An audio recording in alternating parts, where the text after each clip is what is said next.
What is up, everybody? It is your girl Nia, TheVideoGamHer, and I decided to come on real quick live. So I've been chilling this morning, you know what I'm saying?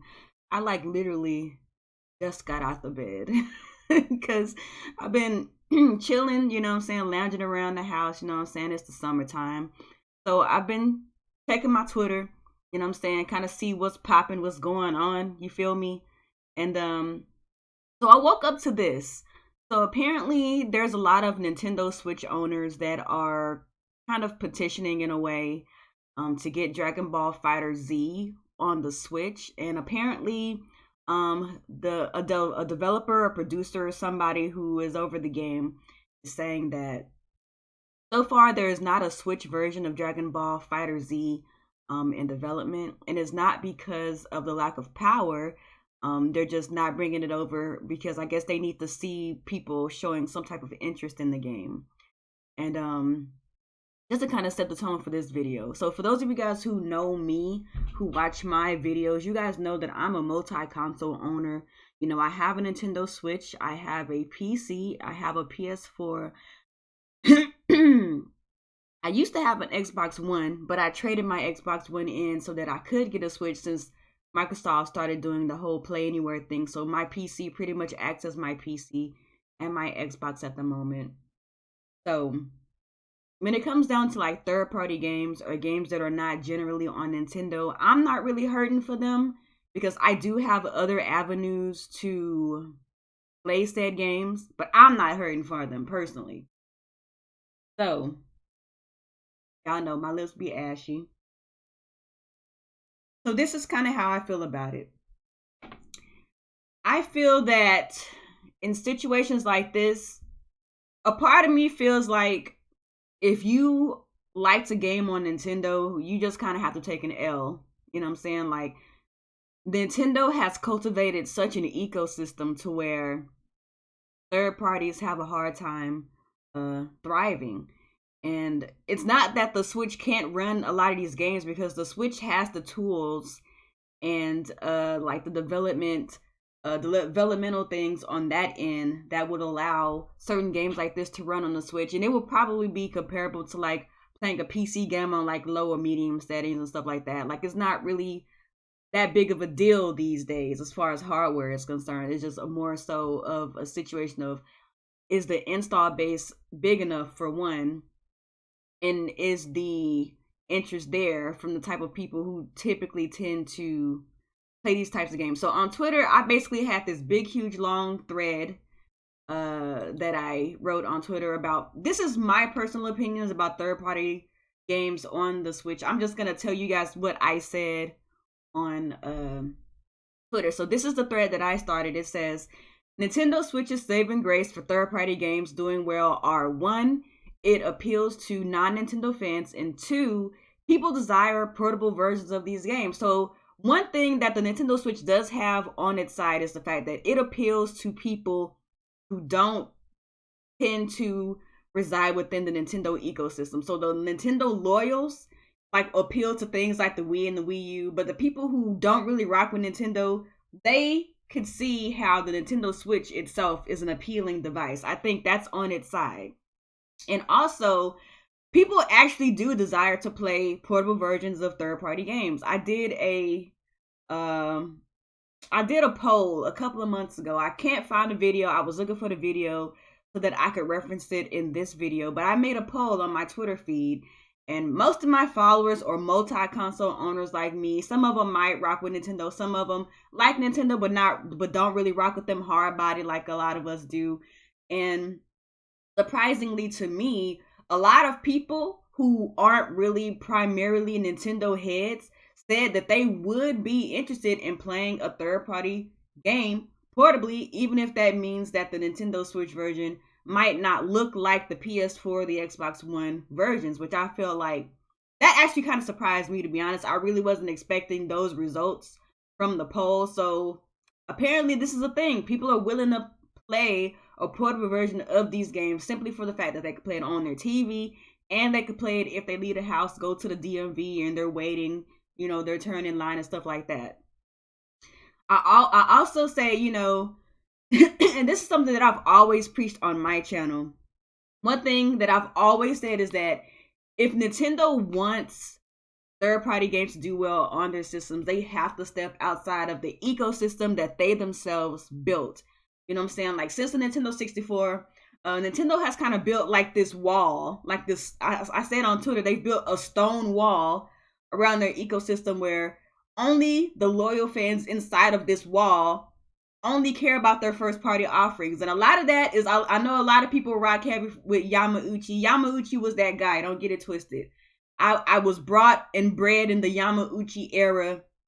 Man was a boss.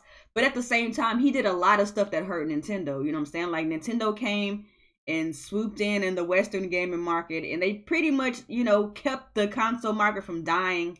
And I think that at that point, Nintendo felt like they had to be way too strict, and that it was like getting to the point where they were like restricting third-party games on their systems. They could only put so many of their games on the system. Like, Nintendo had a huge stronghold on the industry because of the decisions that Yamauchi made. And during the Nintendo 64 era, when they decided to stick with cartridges instead of going to CD-ROMs, that's when PlayStation came and swooped in, the developers, and kind of like, you know, it's like, hey, we got you. You know what I'm saying? So, like, ever since then, you know, Nintendo has always kind of built that narrative, like, okay, you're safe with us. We got the best first party games, you feel me? So stick with us. So they built this stone wall around their own ecosystem to where only people who cared about Nintendo's first party offerings were in that bubble. Nintendo themselves built this ecosystem. Like, this is Nintendo's own doing. I'm just trying to set the tone here. And that is the reason why from Nintendo 64 on, Nintendo's core fan base has kind of been dropping because they've kept their bubble so limited to only their experiences that people felt smothered. They felt like they had to go to PlayStation when Xbox came into the game, go to Xbox.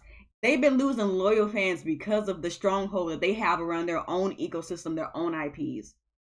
And with the Switch, this is what I see. I feel like this is the reason why Nintendo right now is kind of building the Switch to kind of bring their core fans back. And I think, like I said in my last video, E3 really showed to me that Nintendo is really trying to get their core fans back. And this is what I said on Twitter. Let me see. It says, this is why the Switch needs to be the ultimate console to not only reinvigorate the fan base they lost, but garner an install base that entices third-party developers and people who love third-party games. And I think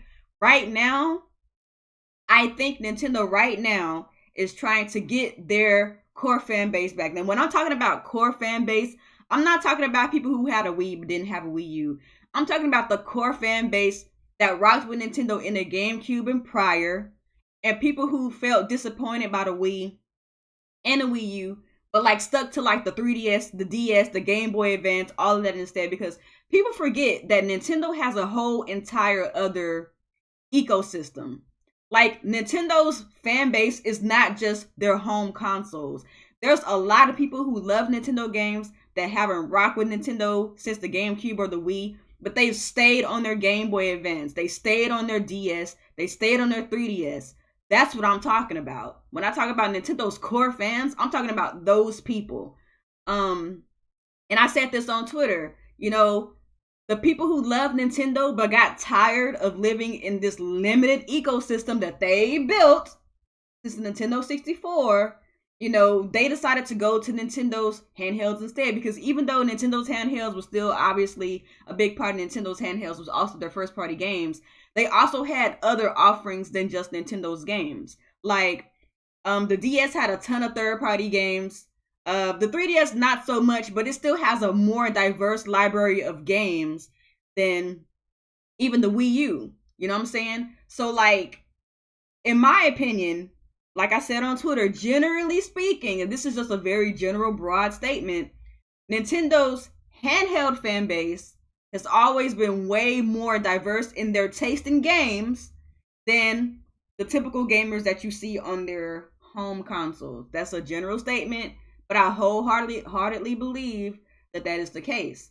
And I also said on Twitter that if if the Switch can successfully combine Nintendo's handheld fans and the fans that are generally kept inside of that stone wall, and I'm talking about the home console portion of Nintendo fans, third party can find an avenue where they can find some kind of semblance of success on Nintendo consoles again. But Nintendo, like, this is all riding on what Nintendo does going forward.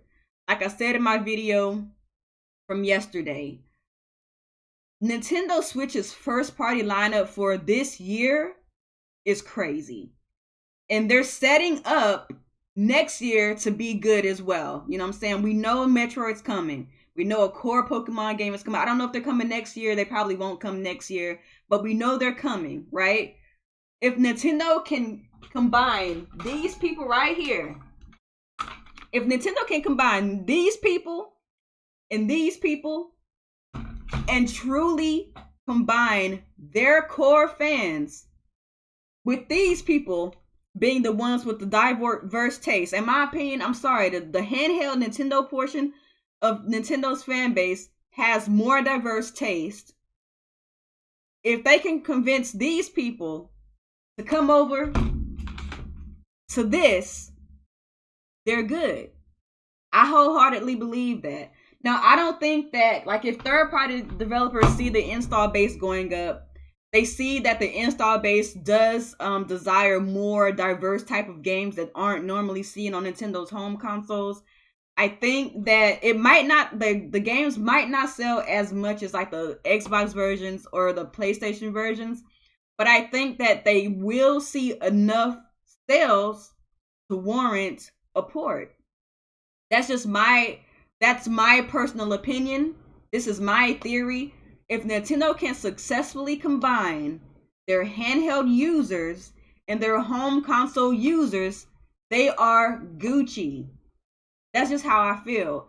So, there's a lot of people out there like saying, third-party games may never sell on Nintendo. And to a degree, I kind of feel like that's true. Because it's been so long since Nintendo consoles have had major third-party support. But I think that there's a chance. I think it could change if Nintendo doesn't, fall back, if they don't sleep and they do what they need to do. That's kind of how I feel about it. I see a whole lot of people in the chat. Sorry, like when I do these kind of videos when I'm trying to talk about an actual topic, I don't really address the chat head on at first because I want to get my thoughts out. And if any of you guys in the chat got something you want to say to me or questions you want to ask to me, now is the time to do so. I don't plan on being here that long, probably at the max 20 minutes. So go ahead and tell me how you feel, man. Glory X Rose says, I heard some talk that Nintendo kind of pressures third-party developers a bit too much. Like they'll demand that they make something that's exclusive about the game compared to the other console versions. If that's the case, that's a huge mistake. I think that Nintendo needs to let these third parties just do what they do. Let these people port games to the system if that's true. All right, Active Zen says that's because it is true. A lot of third-party games simply do not sell for Nintendo's audience. It's true. Man, I'm getting FighterZ on Switch. I got all the consoles for fighter games on the go is a bonus. You good, Nia? We just listening. Screenshots of Rocket League on the Switch look amazing in detail. I'm jamming on my 3DS right now. How do you feel about sports games on Nintendo Switch? I think that the sports games could do well. I think that the sports games could do well. I think sports games are kind of one of those type of genres, kind of one of those franchises where you don't really have to worry too much. People love sports games regardless, whether you're casual or you're a hardcore. Like, sports games kind of appeal to everybody. Common Sid says he's not getting a new 2DS unless Nintendo impresses me with their library. I'm doing research on what's coming out. Alright, so it doesn't look like a lot of y'all have much to say about this topic, so I think I'm just going to go ahead and bounce. Shout outs to like the 22 people that came through to listen to this live. So tell me what y'all think, man. Do y'all think that Nintendo is actually working to combine their handheld users and their home console users? Do you think that if the Switch successfully combines both of these fan bases, that third-party games have a leg to stand on and have some semblance of success, I think it's a possibility that it could happen. But that's my opinion. FIFA 18 is okay in the Switch version despite EA Sports using the Ignite engine. Yeah, I think FIFA's gonna be okay. I think some people are kind of overreacting about FIFA on the Switch. Like aside from the fact that it doesn't have like that story mode, I don't think really FIFA people care about that so much. As long as it has Ultimate Team and all the other bells and whistles, that's what I think people care about. But then again, I'm not a sports head, I'm not a FIFA head, so I don't know. All right, y'all. Well, it's been 15 minutes. I'm gonna get up out of here. Thank you guys for coming through, stopping by, and I'll talk to you guys later. Peace.